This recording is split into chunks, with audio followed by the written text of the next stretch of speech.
Strážme si naše oči a upierame zrak na Pána Boha. Evangelium podľa Matúša, kapitola 6, verš 22 až 23 nám hovorí: Oko je lampou tela. Ak je teda tvoje oko čisté, celé tvoje telo bude plné svetla. Ale ak je tvoje oko zlé, celé tvoje telo bude plné tmy. Ak je teda svetlo, ktoré je v tebe tmou, aká veľká bude tá tma. V tomto súverši nám Pán Boh chce povedať, že naše oko, náš zrak, veci, na ktoré sa zameriavame, ktoré vidíme a ktoré sledujeme akoukoľvek formou, nás v podstate vnútorne tvoria a silno ovplyvňujú. Taktiež referuje na to, že pokiaľ budeme hľadieť na svetlo a na dobré, spravodlivé, čisté veci, k tomuto sa ešte neskôr dostaneme, bude naše celé telo, celý náš človek bude vo svetle. Ale ak naopak budeme hľadieť na tmu, tak aká tá tma veľká v nás bude, keď už len to oko, ktoré je lámpou celého tela, bude vo tme, aká veľká bude tá tma potom následne v celom tele. A takisto by som to chcel ešte otvoriť jedným veršom.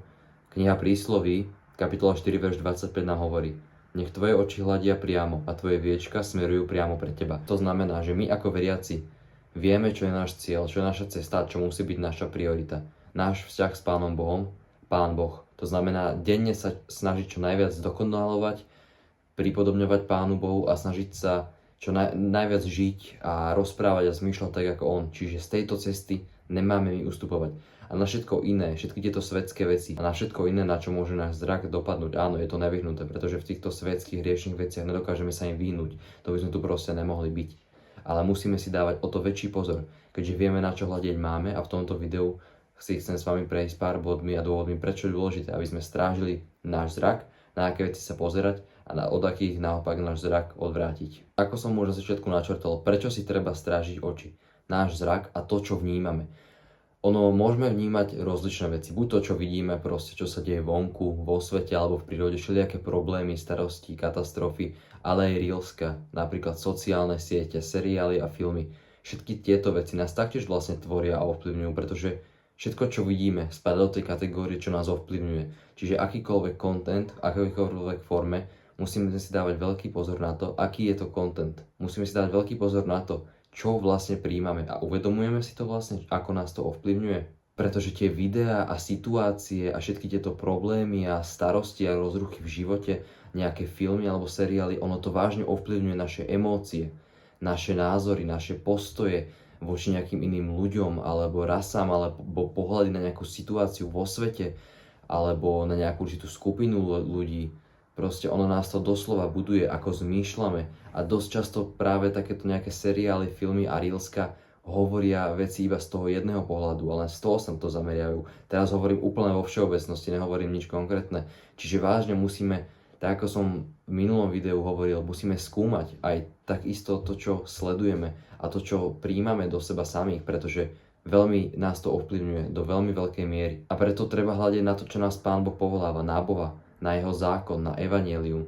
Samozrejme, proste žijeme v tomto svete a nedá sa týmto veciam vyhnúť. A na to si neklamme si, povedzme si to na rovinu. Ale Pán Boh nám hovorí, že aj skrze toto máme sa čo najviac snažiť usilovať všetkou našou mentálnou, psychickou, fyzickou energiou na to, aby sme sa sústredili na neho a najviac sa snažili proste pozorovať tie veci takého druhu, akým nás Pán Boh volá. To sú veci spravodlivé, čistné, čnostné, proste chválihodné, láskyplné, milosrdné, proste aj keď sa to týka nejakých seriálov alebo nejakých sociálnych sietí, proste krme aj týmto spôsobom našeho ducha. Aj tam môžu pozerať veci, ktoré nám môžu pomôcť budovať vzťah s našim Pánom Bohom. Čiže treba hľadiť na Boha, na veci, ktoré nám môžu priniesť spokoj alebo kľud. Áno, tieto sociálne siete a všelijaké seriály a filmy môžu nám priniesť aj nejaké informácie a môže to byť vlastne aj spôsob, ako sa môžeme edukovať, ale musíme si dávať pozor, že či nás to práve neovplyvňuje viac tým zlým štýlom, tou zlou formou, či to viac neapeluje na tie zlé vlastnosti a naopak na tie vlastnosti a emócie, o ktorých nás Biblia odrádza. Samozrejme, naturálne tieto emócie je úplne normálne cítiť, ale či tieto umelé stimuly, ako sú sociálne siete a filmy, nevyvolávajú proste umelo a nesprávne a len tak pre nič za nič takéto emócie. Preto aj ja som vlastne toho obeťou a verím, že aj my všetci, ale musíme si dávať pozor na to, vážne aké filmy, seriály a aké veci sledujeme na sociálnych sieťach. Je to proste dosť často plné vražd, nudity, presexualizované, je to plné nejakých problémov, vojen, starostí, nenávistí a všelijakého podvádzania, ubližovania, klamania druhým. Proste neklamme si, ale viac sa tam promujú tie zlé veci a práve tie hriechy a veci, o ktorých nás Pán Boh odrádza, ako tie nebeské a tie dobré veci a tie vlastnosti ducha, ku ktorým nás Pán Boh proste volá.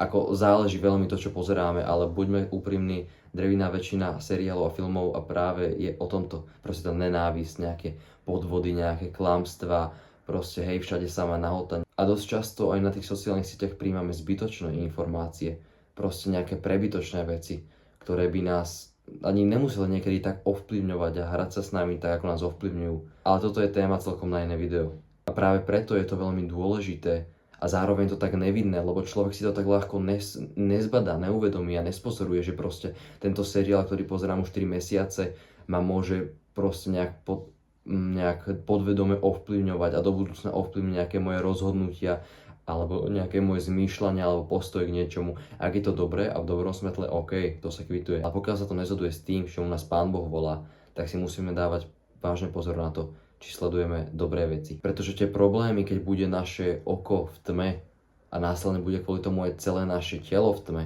sa prejavia neskôr a môžu sa prejaviť vo vážne väčších proste problémoch, nejakých budúcich vzťahoch alebo partnerstvách. Môžeme byť viac skeptickí alebo mať nejaký iný postoj, aký by sme mali normálne. Preto musíme si dávať pozor na to, aby lampa, čiže oko našeho tela, bolo čisté. Preto snažíme sa čo najviac hľadiť na tie pokojné, milosrdné, spravodlivé, dobré, chválihodné veci, ku ktorým nás Pán Boh volá. A najmä preto hľaďme na Boha. A tým, že budeme hľadať na Neho a budovať náš vzťah s Pánom Bohom, budeme vedieť, aké veci by sme mali pozerať a akým veciam by sme sa mali najlepšie vyhnúť. Pretože nehovorím, že je to proste hriech a že teraz to chcem niekomu zakazovať, že nemôžeme to, čo za takéto veci pozerať. Ale my sami musíme najlepšie vedieť, že chcel by možno Pán Boh, aby sme toto sledovali, privedie nás to bližšie k Pánu Bohu, keď budeme toto sledovať. A teraz sa nebavíme o sociálnych sieťach a seriáloch, ale aj celkovo v živote. Nejaké situácie vonku, alebo keď sme vo fitku, alebo v práci. Proste dávame si pozor na to, čo vidíme, čo sledujeme a čo príjmame. A snažíme sa, aby sme pomocou našeho oka mali celé naše telo v tom svetle a v tom čistote. A nech práve pozeráme na to svetlo, na tie dobré veci.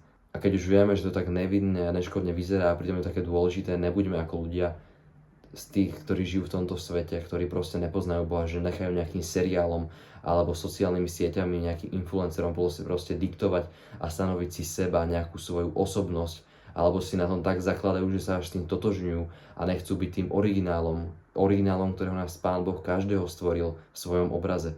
A preto, bratia a sestry, strážme si náš zrak, naše oči a dajme si pozor, na čo sa pozeráme, čo dovolujeme, aby prenikalo do nás, aký content a čo nie. Buďme veľmi opatrní a nenechajme sa viesť nejakou umelou potrebou pre to, aby sme pozerali nejaké zbytočné informácie alebo videá a proste nasávali nejaký prebytočný content. A dávajme si vážne pozor, čo sledujeme a skúsme sa zamyslieť, či to, čo príjmame a na čo upierame náš pohľad a čomu vystavujeme naše oči a tým pádom aj celé naše telo, či je to niečo, čo by Pán Boh chcel. Či nás to privedie bližšie k Pánu Bohu, alebo naopak nie. A preto, ak odpovedie niečo iné ako áno, musíme si dávať pozor a vážne porozmýšľať, či to stojí za to. Sledovať ten seriál, sledovať tú filmu, sledovať ten film, sledovať takéto veci v našich životoch. Preto sa snažíme upierať náš zrak na svetlo, čiže na Pána Boha a čo najmenej na všetky tieto svetské hriešne veci.